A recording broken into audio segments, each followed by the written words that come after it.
வினாக்களை செய்கிறதுக்கு முந்தி நமக்கு வந்து தெரிஞ்சிருக்கணும். எல்லாருக்கும் நான் சொல்கிறது என்னென்னா, இந்த கணிதம் படிக்கிறதுங்கிறது தானே இது வந்துட்டு நம்ம மாடிப்படியில் ஏறி போகிறோம். மாடிப்படியில் எப்படி ஏறுவோம்? ஏறக்குள்ள வந்துட்டு ஒரு ஸ்டெப் பை ஸ்டெப் வந்து ஜிப்போம் மாடியில். இப்போ நம்ம மாடியில் வந்துட்டு இப்போ இந்த மாதிரி ஏறி போகிறோம். ஏறி போகக்குள்ள 2 படிக்கட்டில் அடி எப்படி இருக்கும்? அந்த இடத்துக்கு நம்ம என்ன செய்யணும்? தாவி போகணும். இல்லாட்டி இப்படி கொஞ்சம் கஷ்டப்பட்டு தான் போகணும். அதே மாதிரி ஏறி போகக்குள்ள ஒரு 4-5 படிக்கட்டு இல்லாமல் கொஞ்சம் நினைச்சு நம்ம என்ன வந்து நம்ம ஒரு 4-5 படிக்கட்டில் கடும் கஷ்டப்பட்டு வேறு ஏற்பாடுகள்லாம் பண்ணணும். அதே போல் தான் இந்த கணிதம் படிக்கிறது. கணிதம் படிக்கக்குள்ள இருக்கேன் தானே. இப்போ நம்ம படிக்கக்குள்ள சில கிளாஸுக்கு வர்றது, சில கிளாஸுக்கு வராமல், சிலதை படிக்கிறது, சிலதை நீட்டாமல், சில இதில் கேள்விகள் செய்யாமல், அது வந்துட்டு இதே மாதிரி தான். ஒரு விஷயத்தை நம்ம படித்தோம்னா ஒன்றில் இறக்கிட்டோம்னா நம்ம தொடர்ச்சியாக செஞ்சுட்டு போவோம். அப்படி தொடர்ச்சியாக செய்யாமட்டோம்னா அப்படி பறக்க வேண்டி வரும், தாவ வேண்டி வரும். இதெல்லாம் நம்மளுக்கு கஷ்டம். ஆகவே நம்ம பயிற்சி இப்போ ஒன்றை படித்தோம்னா அதை உடனுக்குடன் பயிற்சி செஞ்சு அதில் ஃபுல் டச்சில் இருக்கணும். டச்சில் இருந்தால் தான் இது ஒரு கணிதங்கிறது ஒரு சங்கிலி மாதிரி ஒரு கோர்வையாக போயிட்டே இருக்கணும். இதில் வந்துட்டு இப்படி நம்ம அதை இதுக்கு மேலே ஒரு இது போகிறோன்னா நீங்கள் பாயிரத்துக்கு தாவரத்துக்கு பறக்கிறதுக்கு ரெடியாக இருக்கணும். அப்போ அதெல்லாம் நம்மளுக்கு கஷ்டம். ஆகவே நம்ம என்ன செய்யணும்?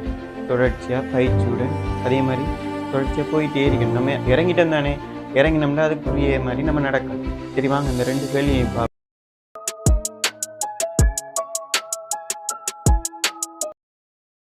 இந்த 2 கேள்வியையும் பார்ப்போம். இதில் முதலாவது கேள்வி 105 வர்க்கம். ஆகவே 105 2 தரம் பெருக்கப்படுது. ஒரு மூவிலக்க எண்ணை 2 தரம் பெருக்க போகிறோம். ஆகவே இதை வந்துட்டு பெருக்கிறேன்னா நம்மளுக்கு 3 இலக்கத்தை போட்டு பெருக்கிறதோட நம்ம ஈருறுப்பு கோவைகள விரிவு பார்த்தோம் தானே. அப்போ அதிலிருந்து இதை ஈஸியாக செய்யலாம்.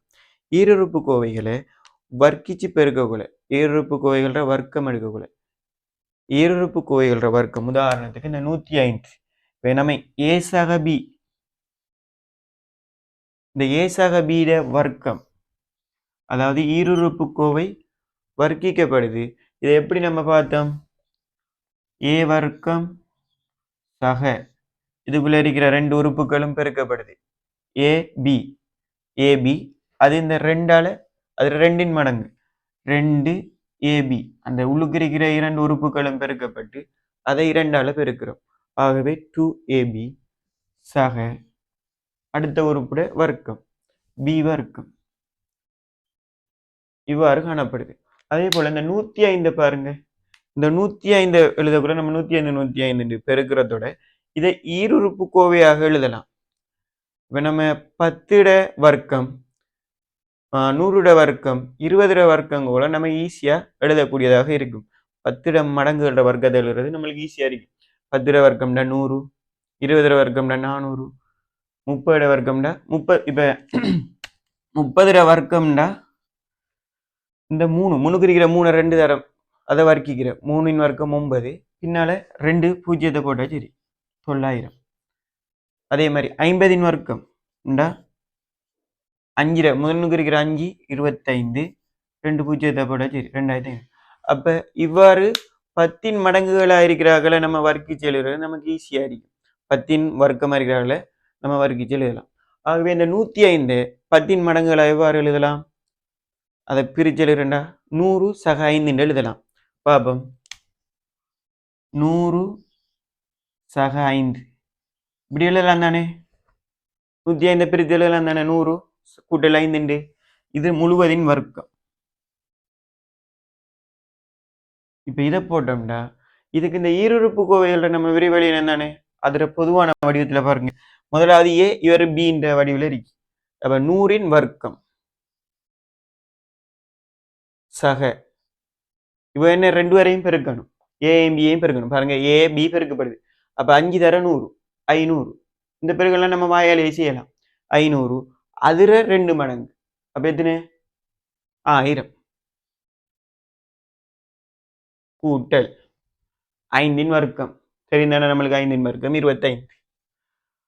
ஆகவே இது வந்துட்டு ஒரு 10இன் மடங்கு 100. 100 வர்க்கம் என்ன? முதலாவது இருக்கிறால என்ன செய்யணும்? இவரில் 10 10இன் வர்க்கம் எத்தனை 100. அதோட 2 பூஜ்ஜியத்தை சேர்த்துருவோம் 10,000. 100இன் வர்க்கத்தை வர்க்கித்தோம்னா 10,000 சக 1000 சக 25. இப்போ இதை வாயாலேயே கூட்டலாம். 11,025. இதுதான் என்ன 105 வர்க்கத்துக்குரிய விடை. ஆகவே நம்ம அப்படி எழுதி பெருக்கிறதோட இப்படி அதை ஈரொருப்பு கோவையை எழுதி போட்டு அதில் விரிவை எழுதி போட்டு நம்ம சுருக்கினோம்னா ஈஸியாக விட வரும். இது உங்களுக்கு வேறான வர்க்கங்கள் வரும்போது உங்களுக்கு விடை காண்றது ஈஸியாக இருக்கும். இது 2வது கேள்வியை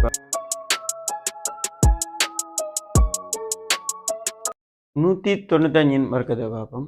195 வர்க்கத்தை காண்றேன்டா நம்ம 195 190 சக 5 எழுதலாம். 200 கழித்தல் 5 எழுதலாம். நம்ம 190 சக 5 எழுதுறதோட 200 கழித்தல் அடையலாம் 5 எழுதுறது நம்மளுக்கு ஈஸி. இந்த 200 190 வர்க்கம் காண்றதோட 200 வர்க்கம் நம்மளுக்கு காண்றது ஈஸியாக இருக்கும். பார்ப்போம். 200